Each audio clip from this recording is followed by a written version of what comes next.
SoCalQOL, happy Friday. And when it's Friday, it's Physical Fitness Friday, baby. Could be financial as well, but today we're doing Physical Wellness Podcast Friday. You guys, I'm not gonna lie, I felt pretty stupid recently. Not like stupid, I shouldn't say stupid. I felt foolish. I felt like I thought I had a grasp on something and I was doing it and I was showing other people it and I did it over and over again. And sure enough, after I did more research from one of our amazing subscribers, followers, supporters, came to realize that I've been doing push-ups terribly wrong. And which means I've been telling our community to do push-ups terribly wrong, or at least showing them to do push-ups terribly wrong.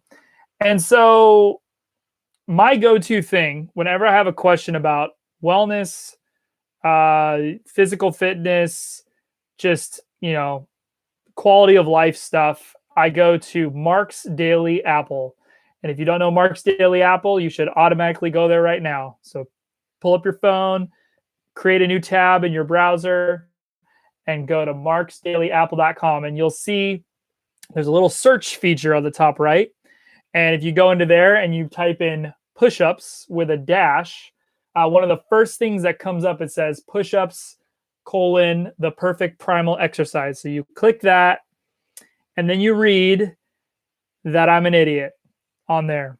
But no, in all honesty though, like I knew at the end of the day that I was doing a modified version of push-ups, something that, I've heard the terms, kind of like Twitch kind of push-ups, or just a push-up that is more so, a shorter amount of motion, and pull-ups, chin-ups, maybe deadlifts, other things like that, to where you can do a smaller motion and actually work out a different part of your body. But all that to be said is, like, I was thinking in my head, like, oh, that's, it's okay if I'm doing a smaller range of motion because everything else is fine. And I'm just trying to build up my endurance, trying to do more quantity versus quality right now. And my goal at the end of the day before I die would be to do crazy amount of full, push-ups and correct push-ups.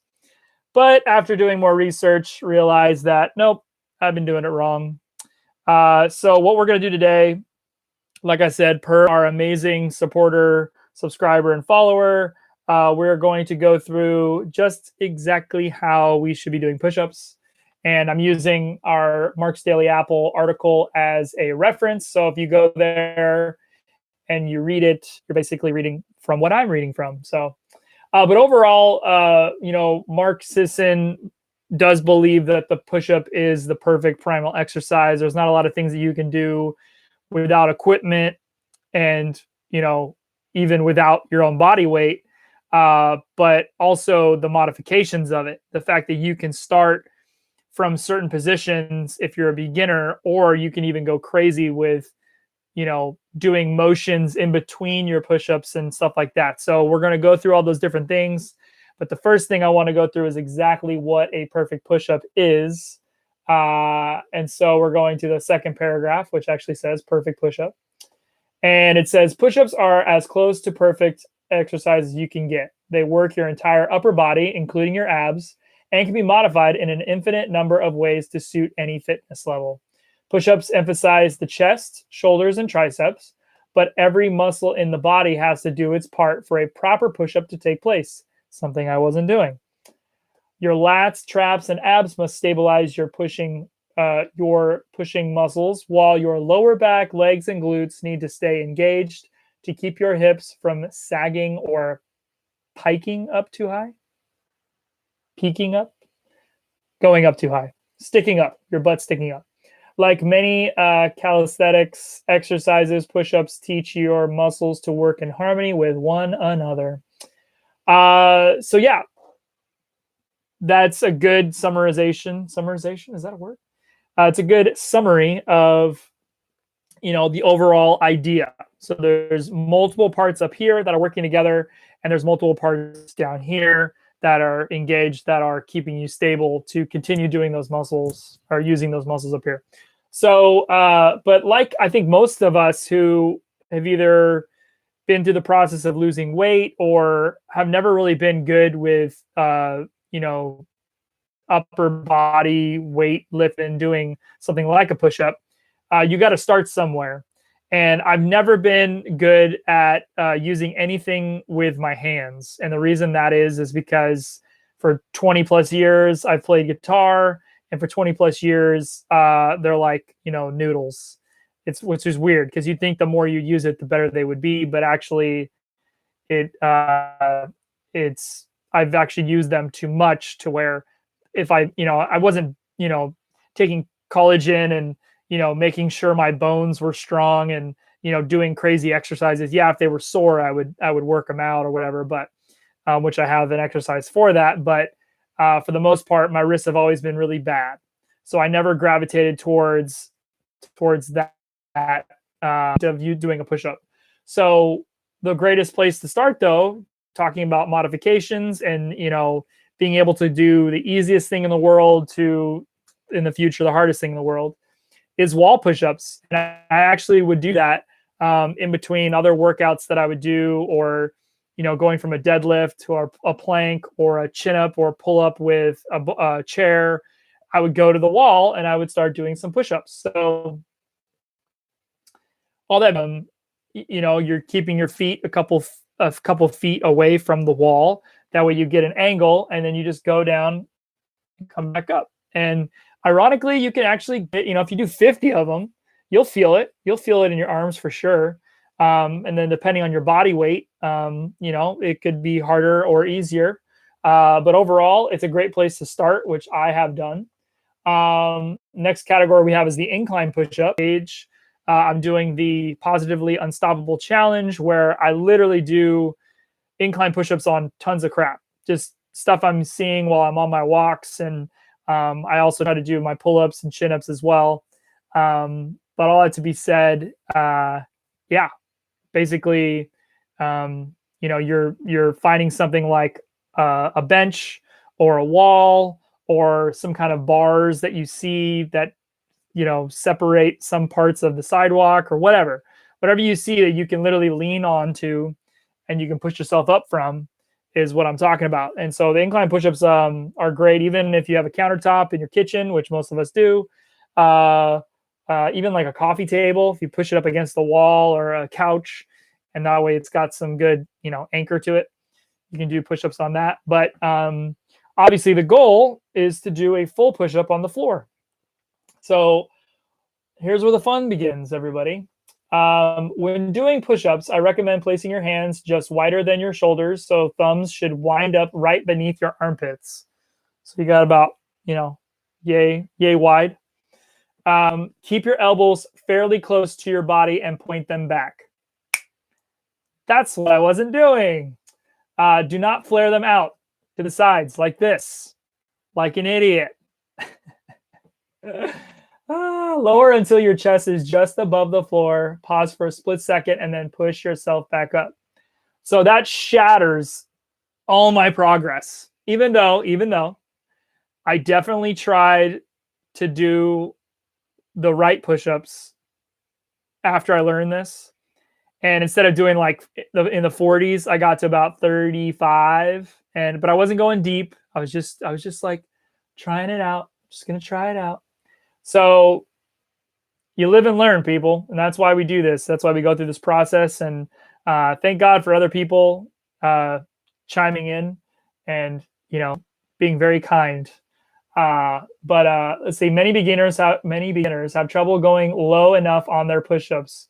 Sometimes this is also the case for people who've practiced for years. Your arms should bend past 90 degrees. So when you start, your arms are your shoulder width, and you actually start, all the way up really. But, once you get down to where you should be going in to the floor, really. And I like what it says here. Your arms should bend past 90 degrees as measured side of your elbows for the rep to count. The lower, the better. You may find it helpful to place a tennis ball, brick, or other object on the ground under your chest in order to have a reference point for how low to go. So I have a tennis ball, but I also have like a yoga block. So I might start with the yoga block and then in the future go to the tennis ball. We'll see. Kind of depends on where I'm at. So once I start doing my videos again, you can even try to touch your chest to the floor if you want to extend the range of motion. The ability to do clean chest to floor push-ups with proper alignment demonstrates excellent strength and mobility in the upper body. You might not be here yet, but it should be in the milestone. If you don't get in the habit of performing your push-ups with a full range of motion, you will not get the most out of them. So, not to say that all the work I've done has been for nothing, but it is very troubling to do a certain amount of work.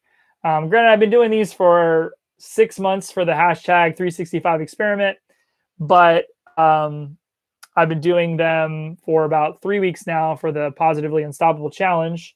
So yeah, we just gotta regroup. And what I was doing before, well, let me say this. So my goal is to do in the next 13-ish weeks, 12, 13 weeks, is to get up to 100 regular push-ups. So full push-ups. I don't know if it's going to be in one sitting, but now that I know I'm not doing the right type of push-up full, I'll probably start small, like 25, and be like, woohoo. But if I go to what's it called, failure, I'm just gonna split the difference of 100 and go to incline. So I'll find a coffee table, a countertop, a place on my walk to do the rest. So I don't know if I'm going to start in the morning. I don't know if I'm going to do it. I used to just do it whenever I felt like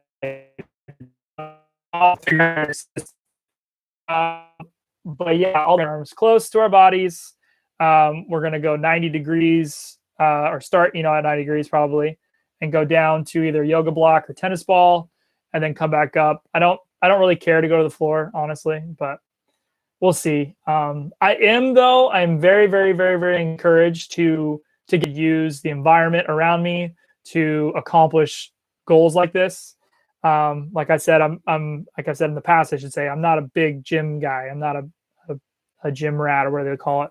So it's obviously harder for me to accept this reality now that I know I'm doing it wrong. But at the same time, I'm encouraged. I'm excited because I really do want to get good at them. And the future, especially after the next 12, 13 weeks, is to hopefully upgrade to something like diamond push-ups, which is essentially just super what do they call it?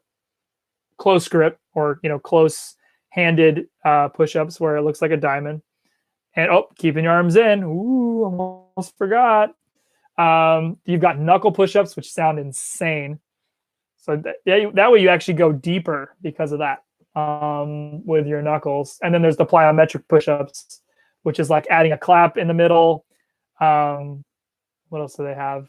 Oh God, you could do one-handed push-ups. Crazy stuff. But before I forget, there is a video that is on this page. And if you don't go to this page, I'm going to link it in the description below on the YouTube video and on our podcast. But it's of a gentleman. Let me see if it actually says his name. I guess the channel's name is Progressive Calisthenics. And then it's like parentheses push-ups. But this guy, man, crazy. He's doing claps behind his back. He's doing, I've never seen this before. He has like a brick, right? And he's basically training his body to do like a one-arm push-up. So he's got his other arm out to assist. So it's like an assisted one-arm push-up. And then he's doing one arm, but he's got, this other arm sticking out over here on this brick. Just super clever, modified versions. I love the push-up idea right now. I'm just super excited. So we didn't fail, guys. We just learned how to not do a fucking push-up.